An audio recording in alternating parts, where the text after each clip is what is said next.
గత తెలుగుదేశం కాంగ్రెస్ ప్రభుత్వాలు 15 ఏళ్లు సాగదీసి ప్రాజెక్టుల పేరు మార్చి పెండింగ్ ప్రాజెక్టులను పేరు పడ్డది.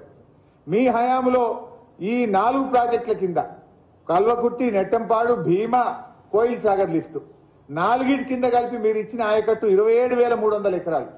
మేము వచ్చిన తర్వాత 6,36,700 ఎకరాలకు నీళ్ళు ఇచ్చాం. మరి ఇది ఆయకట్టు కాదా? 6 లక్షల ఎకరాలు కొత్తగా యాడ్ కాలేదా? మీరు కూడా చేయండి. మేము అన్ని పూర్తి చేసినాం, 90% పనులు పూర్తి చేసినాం. మీరు మిగతా బ్యాలెన్స్ వర్క్ చేస్తే కాలువల ద్వారా నీళ్ళు ఇవ్వచ్చు కదా.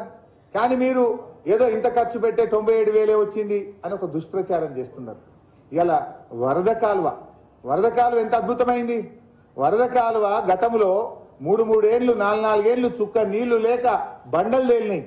కానీ వరద కాలువను నిండు కుండలాగా మార్చి వరద కాలువ కింద 2 పక్కల ఇటు జగిత్యాల, కొరుట్ల, మెట్పల్లి, చొప్పదండి, కరీంనగర్, 4 అటు ఆర్మూరు, బాల్కొండ 4-5 నియోజకవర్గాలకు వరద కాలువ వరప్రదాయనైంది కాళేశ్వరం వల్ల.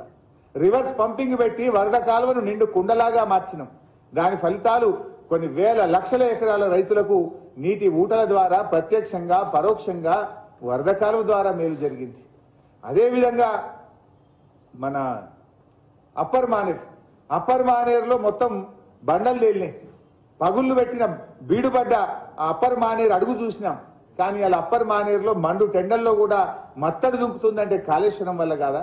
పోయి అడుగుని ముస్తాబాద్ మండలంలో రైతులను అడిగితే అప్పర్ మానేరుకి వచ్చిన నీళ్ళు ఎక్కడి, గతంలో ఎందుకు రాలే, ఇప్పుడు ఎందుకు వచ్చినాయి అంటే కాళేశ్వరం ప్రాజెక్టుతో వచ్చినాయని అక్కడ రైతులు చెప్తారు కదా, నేను చెప్పడం కాదు కదా. అప్పర్ మానేరు, ముస్తాబాదు, గంభీరరావుపేట ప్రాంత రైతులను అడిగితే చెప్పరా నీళ్ళు ఎక్కడి నుంచి వచ్చినాయో? అది నిజం కాదా? అంటే ఇవన్నీ ఏదో దాచేస్తే మేము దాయగలుగుతామనేటువంటి రీతిలో ఒక దుష్ప్రచారాన్ని జరిపేటువంటి ప్రయత్నం కాంగ్రెస్ పార్టీ చేస్తూ ఉంది.